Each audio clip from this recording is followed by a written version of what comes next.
ॐ अज्ञानतिमिरन्धस्य ज्ञानाञ्जनशलाकया चक्षुरुन्मिलितं येन तस्मै श्री गुरुवे नमः।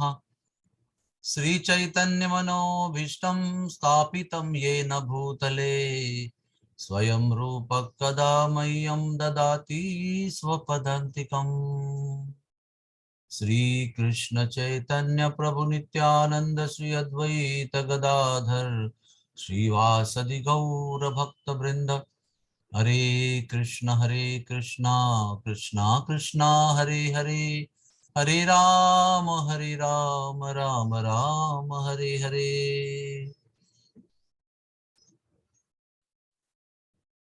कुंती देवी अपनी प्रार्थना में ये कहती है कि जन्म ऐश्वर्य श्रुति श्रीभिर ए धमान अदहा पुमान।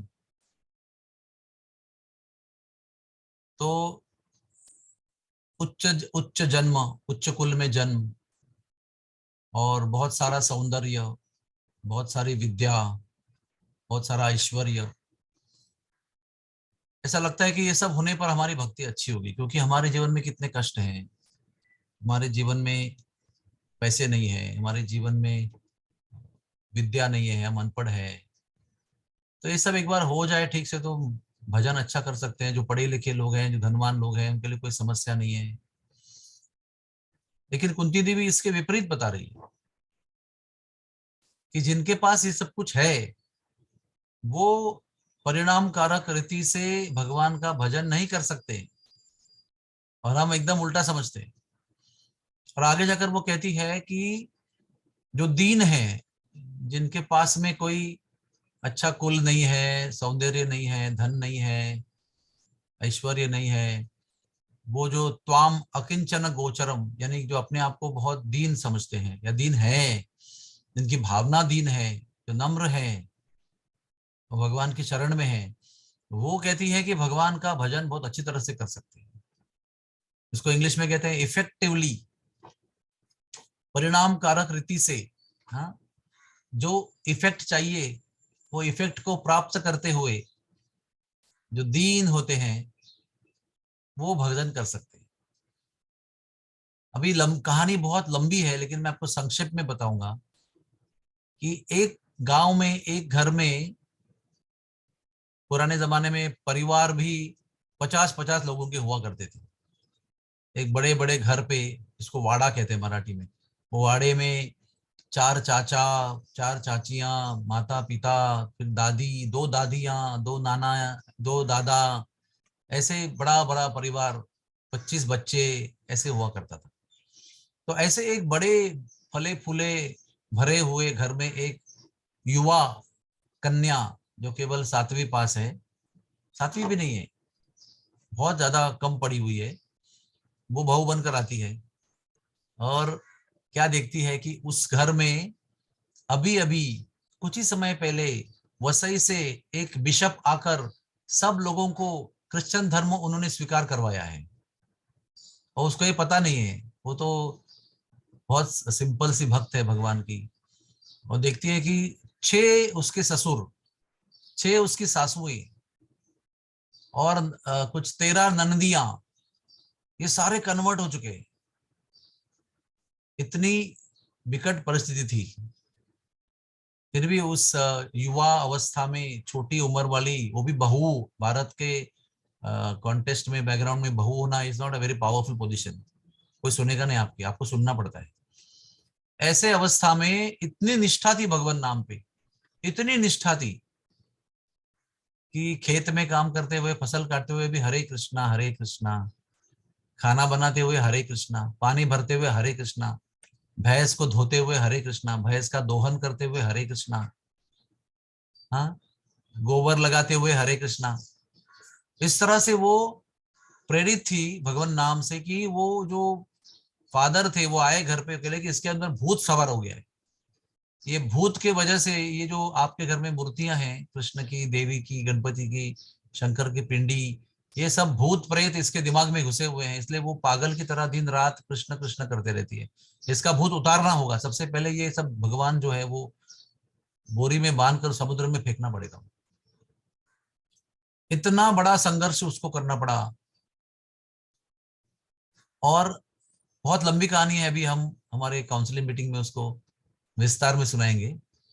लेकिन संक्षेप में, वो एक युवा अवस्था में छोटी सी घर में नई नई आई हुई जो बहू है, उसने पूरा जो क्रिश्चियन धर्म स्वीकार किया था वो छुड़वाया, और आज वो पूरा परिवार 16 माला जप करता है।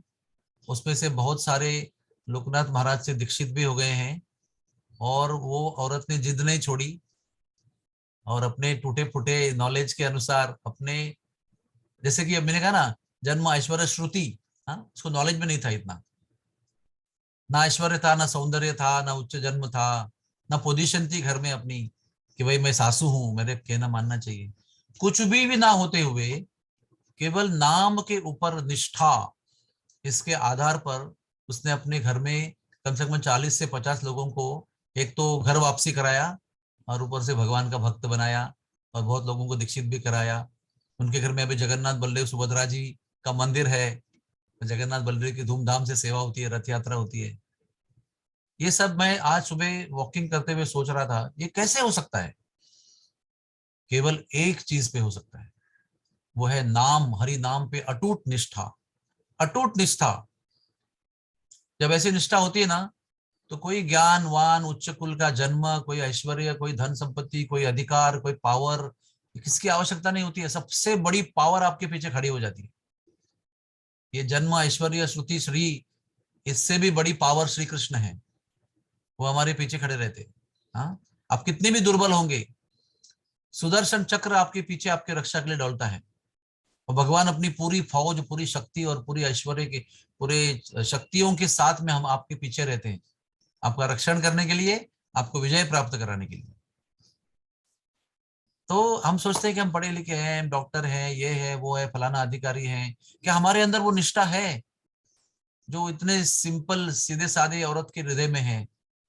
और इतना संघर्ष करते हुए, हाँ, आमतौर पे क्या होता है, छोड़ दो भाई, अभी क्या है, ससुराल गए, अभी क्या करना है आपको, चलो छोड़ो सब कुछ। इतनी निष्ठा के साथ में इतना संघर्ष किया, और भगवान ने उसको हर कदम पे साक्षात्कार दिलाया कि मैं हूं, अब आगे बढ़ो, चिंता मत करो, यश दिलाया। और आज इतना बड़ा परोपकार हुआ है। उस स्त्री ने अपने जीवन को निछावर करके इतना बड़ा परोपकार करवाया भगवान ने उसके हाथ से। हाँ? तो त्वाम अकिंचन गोचरम, भगवान किसके होते हैं? भगवान उन व्यक्तियों के होते हैं जो दिल से, हृदय से नम्र होते हैं, अकिंचन होते हैं, उनके भगवान होते हैं। और सबसे बड़ा रास्ता भगवान को अपना बनाने का, वो है उनके नाम का जप। कोई रास्ता नहीं। और आप तप करो, ध्यान करो, पुण्य करो, तीर्थ करो, यज्ञ करो, कर्म कांड करो, पढ़ाओ, पढ़ाई करो, ज्ञान प्राप्त करो, कुछ नहीं होता है जब तक भगवान आपके नहीं होते हैं। और भगवान आपके तब होते हैं, अपनार बोली तब होते हैं जब आप उनका नाम उच्चारण करते हैं, और नाम के माध्यम से अपने आप को भगवान के चरणों में शरण करते हैं, शरणागत कर देते हैं, शरणागति स्वीकार कर लेते हैं, तो भगवान हमसे दूर नहीं है। आइए उस सीधे साधे गांव की सिंपल माताजी से प्रेरणा लेकर हम अपने जप में निष्ठा बढ़ाएं, और ये विश्वास प्राप्त करें, ये निष्ठा प्राप्त करें, श्रद्धा प्राप्त करें कि भगवान नाम ही सर्वतोपरि है। जो श्री कृष्ण का नाम लेता है वो निर्भय हो जाता है, उसके जीवन का कल्याण होता है, उसके जीवन में यश ही यश है। कहीं भी डरने की, चिंता करने की आवश्यकता नहीं है। भगवान नाम आपका सर्वतोपरि सहारा है। हरे कृष्णा, हरे कृष्णा, कृष्णा कृष्णा, हरे हरे, हरे राम, राम राम, हरे हरे। प्रार्थना है कि हम भी उसी प्रकार से भगवान नाम का आश्रय ले सकें। बहुत बहुत धन्यवाद। Thank you very much.